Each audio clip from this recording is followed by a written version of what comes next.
دیگری از تاریخ رقم خورده است. جمهوری اسلامی دیگر وجود ندارد.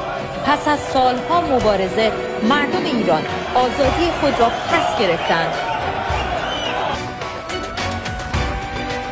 وزارت اقتصاد اعلام کرده که تولید ناخالص داخلی سرانه کشور از زمان سقوط جمهوری اسلامی 3 برابر شده است. ارز ایران رسما به جام 10 ارز برتر ایران اکنون پیشرفته‌ترین صنعت نفت جهان را دارد. ایران پیشرفته‌ترین فرودگاه‌های جهان را رونمایی کرده و با تعیین استانداردی این کشور را به یکی از بزرگترین مراکز جهانی ترابری هوایی.